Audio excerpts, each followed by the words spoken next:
All right, today we're diving into the book of 2 Kings, chapter 4, and we're going to look at two incredible back-to-back miracles from the prophet Elisha.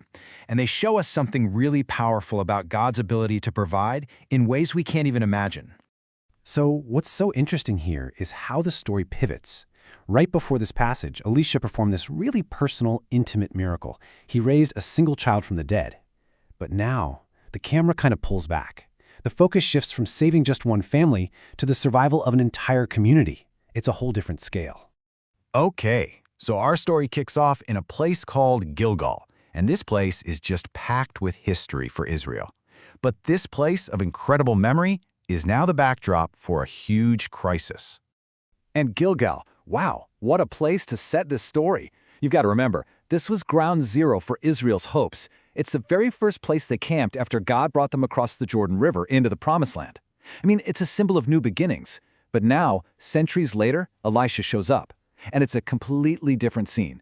The land is in the grip of a terrible famine, and the sons of the prophets, basically Elisha's students, are all there, looking to him for wisdom, but they're literally starving.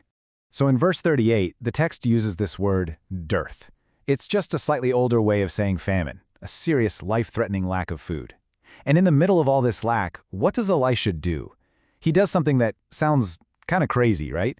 He tells the servant, set on the great pot and boil stew for the sons of the prophets. It's this bold act of faith, trusting God to provide when all the evidence says there's nothing to be had.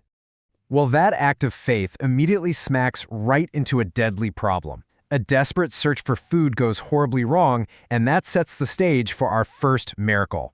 So in verse 39, one of the guys, just trying to help, goes out to find anything edible. He comes across this vine he doesn't recognize with these wild gourds on it, and driven by sheer hunger, he just starts throwing them into the community stew pot. And you got to get this, the text is really clear. This guy wasn't trying to cause trouble. He was just desperate. He didn't know what he was picking. It just goes to show how that survival instinct can make you take some big, and in this case, dangerous risks. And then, as the men start to eat, they cry out with this chilling line from verse 40, "O man of God, there is death in the pot." This is so much more than, hey, this stew tastes bad. It's a full-blown crisis. The very thing they made to give them life is now threatening to kill them. They know right away this is beyond them. They need a miracle. So how does Elisha fix this? His solution, in verse 41, is so simple it's almost stunning. He doesn't do some big, flashy ritual. He just says, hey, bring me some meal. He takes a handful of regular old grain flour, tosses it in the pot, and that's it. The stew is totally fine. It's a perfect picture of God's power working through something totally ordinary to do something extraordinary. With that simple command to pour out for the people, Elisha shows them the problem is solved, the miracle is complete, and what a statement this is, right? It shows that God can step into a deadly situation and just render it harmless. He can take what was meant for destruction and turn it back into something good. But they're not out of the woods yet. As soon as the quality of the food is fixed, a new problem pops up: the quantity. Right on cue, verse 42 tells us a man shows up from a place called Baal-Shalisha, and he brings an offering for Elisha. In the middle of a famine, what this man does is nothing short of a radical act of faith. See, he brings first fruits. This was the very first, the very best part of any harvest, which the law said you were supposed to give to God. I mean, think about that. To give away your best food when everyone around you is starving, that is radical. Off-the-charts trust that God is going to provide more. And get this, the name of his town, Baal-Shalisha, actually has the name of the pagan god Baal in it. But here's this guy from a place associated with idol worship, honoring the God of Israel. It's a great reminder that true faith can pop up in the most unexpected places. So this is what they have to work with: 20 little barley loaves and some grain. And here's the problem. Elisha wants to feed 100 hungry men with that. The math, from any human perspective, just does not work. And Elisha's servant, well, he has the reaction probably all of us would have. In verse 43, he basically says, "Are you serious? You want me to put this in front of 100 hungry guys?" It's a perfectly logical question, right? It's the voice of scarcity clashing head-on with the command of faith. But here's the thing. Elisha isn't doing human math. He's operating on God's economy. And he hits back with this promise straight from the Lord.